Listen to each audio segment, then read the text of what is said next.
Joining us is former Conservative MP and Education Secretary Justine Greening. Good evening to you. Evening, Nick. What do you make of all this, the toings and froings and the turmoil of... Well, let's start with the past few weeks and recent days. Well, certainly, I don't think anybody could quite have predicted just how much of a mess Liz Truss's premiership was going to be. We're now in a bit of a Groundhog Day, having another leadership contest. I think what's important, in a sense, for the Conservative Party to remember is that just back in 2019, it won with a landslide, and it had a very clear mandate from the British public to get on with levelling up Britain. In other words, delivering equality of opportunity. It was Boris who obviously won that mandate, and I think, Nick, that's why he's back in the frame now, in a sense. He was the leader that got that. But whoever wins this next contest has to deliver that mandate. People are being really clear what they support. The Conservative Party is in government. It now needs to get on with delivering on that election mandate. That's what people want to see.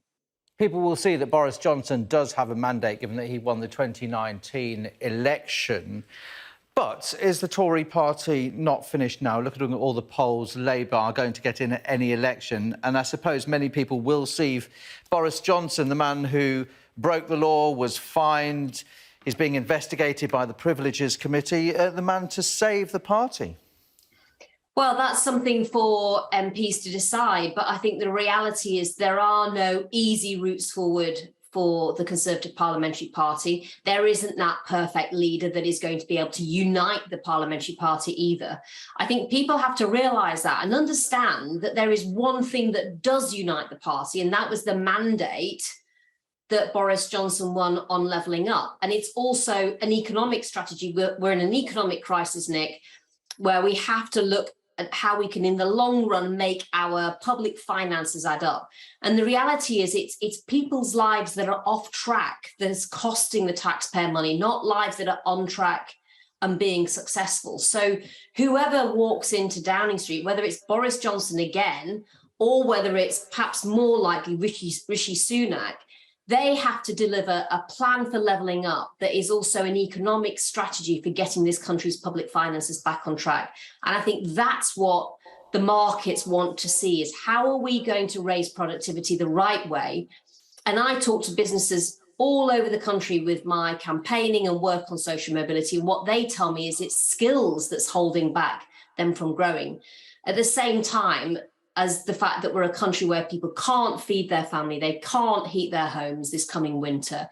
It's how do we connect up people to those opportunities? That's the levelling up agenda. And I think that is almost the only narrow route through which this Conservative Party in government can perhaps get back to being more successful and back in the polls. Now, you can speak freely being distanced from the party. Who is the right person then to take over?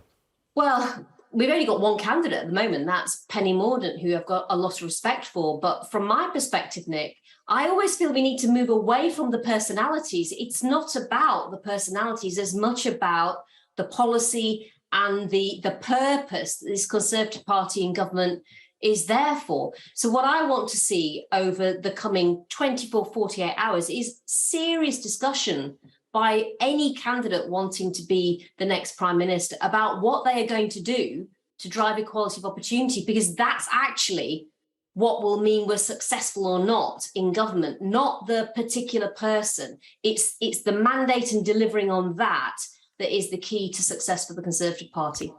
Well, we'll see what happens over the coming hours and days, won't we? Justine Greening, great to have you on the programme. Thanks for your time. Thank you.